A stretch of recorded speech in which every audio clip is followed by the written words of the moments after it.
like to support the channel. Also, you can do it by way of Patreon, Anchor, the clothing store, and also the shoe shop that is listed in the comment description below.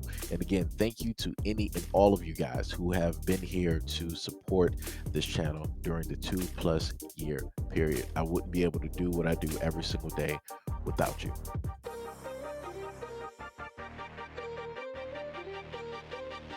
What's your name? What's your name? Investigator Freeman, Faulkner County Sheriff. Okay, and who are you looking for? I'm looking for Samuel. At what address? 72A. Over there, you moron! Get off my property! You shot and killed my dog! You are a you piece of that dog ain't never bought nobody! Nobody! You're a shoot my dog, you you weak I can't believe you did that!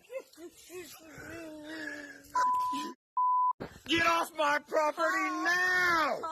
A Greenbrier family is asking for answers after an investigator with the Faulkner County Sheriff's Office wounded and took the life of their child's dog.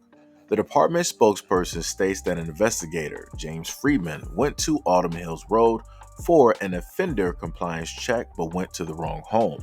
According to the Faulkner County Sheriff's Office, Freeman went to 72 Autumn Hills for the check but was allegedly told that the offender lived at the next address. Freeman then went to 76 Autumn Hill Road where Chris Coiner lived and states that's where the investigator took the life of his dog. Coiner states that the investigator took the life of his dog because he barked at him. He recorded his interaction with the investigator, Freeman, after the incident and can be heard telling Freeman to get off of my property. You took the life of my dog. The dog's owner also states that it happened as his kids were coming home from school. He states that he heard his dog barking, followed by a gunshot, and that Freeman was the one who pulled the trigger. Coiner states that the dog has never bitten anyone, and as a father, it hurts to know his little boy doesn't understand where his dog went. The Faulkner County Sheriff's Office states that they are currently reviewing the incident. A message from Sheriff Riles. Since taking office in 2017, I have been an advocate of integrity, professionalism, and transparency. I hold my deputies and investigators to the highest of standards to protect and serve the residents of our community. On Tuesday, I was notified of a use of force incident that occurred on November 9, 2020, involving investigator James Freeman. The incident occurred at 76 Autumn Hills Road, where investigator Freeman fired his service weapon at an animal. Investigator Freeman was doing a compliance check on a registered sex offender and went to the property listed as the subject's address.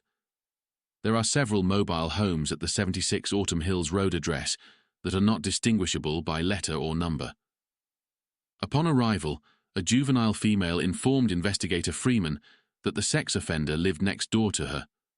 Investigator Freeman approached the mobile home, and a dog came from under the building and started barking and growling. Investigator Freeman told the dog to get back. The dog then went back under the mobile home after being called by his owner from behind the mobile home. Investigator Freeman began to walk towards the back of the mobile home. However, after taking a few steps, the dog approached him more aggressively. Investigator Freeman was placed in an unfortunate situation with his back against the mobile home and no way to escape the dog. He again told the dog to get back, and the dog lunged at him. As a result, Investigator Freeman deployed his weapon on the animal. At my request, Faulkner County investigators have been working diligently over the last week to determine whether or not Investigator Freeman violated any state law and/or our agency's policies and procedures. During that time, investigators spoke with multiple witnesses who stated the dog had a history of acting aggressively towards humans. After a thorough investigation, we have concluded that no policies or laws were violated. We, in law enforcement, answer calls every day that require split-second, life and death decisions. We strive to be right 100% of the time. Our department is saddened by this unfortunate incident and sincerely apologize for any distress it may have caused. Another one. Police say an officer was placed on administrative duty after he fatally shot 2 pit bulls in West Philadelphia on Wednesday. Harry Briggs said as he mourns the loss of his pit bull, Coco, he keeps replaying the dog attack in his head. His other pit bull, Buddy, is the only surviving dog from the incident. Briggs says he left Buddy tied up on the porch while grabbing dog food, but came back to see Buddy fighting with another dog. Philadelphia police said Coco and what is believed to be a stray pit bull were fighting outside Briggs's home on the 1500 block of North 57th Street. Briggs described the violent and desperate moment he tried to remove the other dog from the fight. When I grabbed the dog, I grabbed his neck and I slammed his head right to the rail, Briggs said. Briggs says he was trying to save Buddy, who was badly wounded. During the brawl, 18-year-old Alexandria says she walked out her front door and heard the commotion. Alexandria said she had a pit bull of her own, so she sprang into action. If it was my dog in that space, I would want someone to help. So at the end of the day, I know I did the right thing, but it didn't have the outcome I was expecting, she said. Alexandria said she maced the dogs and managed to separate them. But then Briggs' second pit bull ran out of the house. The second dog reportedly attacked her, biting her wrist and ankle. Police said Briggs was also bit in the chest. Alexandria got away while all 3 dogs reportedly turned on each other. I grabbed him by his upper jaw by his molars and dislodged his jaw from my ankle, and I ran. The dog starts chasing me into the street. He got onto my wrist, so I grabbed him by his scruff and collar, and I threw him back, she recalled. Police said when an officer arrived on the scene, he fired multiple times, which killed the stray dog and Coco. He ain't say nothing. He shot Coco in the head. He ain't say nothing. He shot my dog in the head, Briggs said. Philadelphia Animal Control took custody of the deceased dogs. Alexandria said, I was mad about the dogs because when I heard the gunshot, I was like, this didn't have to go this far. Owners should be more responsible with their dogs. After the latest attack, we started looking through our records. We've covered at least 6 incidents where an officer opened fire, killing a dog recently. Alexandria is recovering at home, but says she has a difficult time walking because of her ankle and must return to the hospital for more rabies shots. So in both instances, we can clear-cut see that the police don't know how to act. They will decide to just jump the gun, so to speak, and they'll just start shooting willy-nilly. And inevitably, you will have a loss of life that will take place that will affect a family, and especially the children of said family, such as the first story. A guy came there and he was looking for a certain individual that is on the registry, trying to make sure that the address and everything was up to snuff. And lo and behold, as he came to the residence, he happened upon a dog. The dog, which more than likely was in a playful mood, wasn't really trying to attack or anything, decided to more than likely walk up to and come up to that guy. That guy, being the cop that he is, decided that he was so scared and afraid that he used his service weapon in order to extinguish said dog.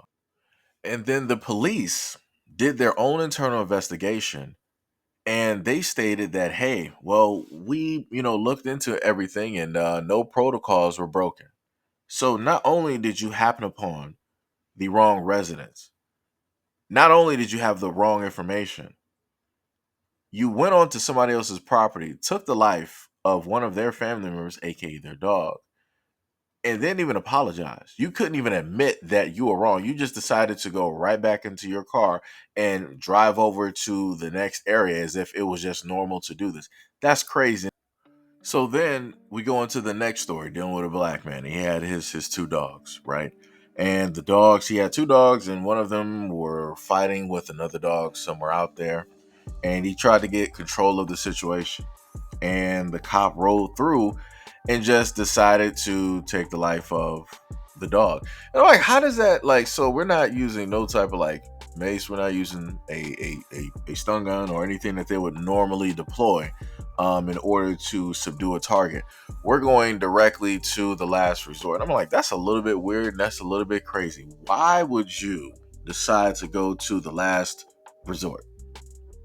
Because remember, they normally give everybody a chance, right? Even when it deals with their own animals, they give them a multitudes of chances. Even when it deals with bears or tigers or lions or whatever it is that may inevitably take the life of one of their family members, they were like, "Oh well, it was just the animal. There could have been other things that could have been done. For this not to take place. We're not going to sit up there and decide to take the life of this animal." Again, a lot of people are not going to understand up until this thing specifically happens to them and it hits their doorstep. But as people normally say, remember, back the blue, support the blue, the thin blue line, all of that jazz. So again, people will find out when they're made to find out. But anyways, let me know what you guys think about this video and everything that I stated in the comment description below. And as always, peace, love, and stay tuned for the next video.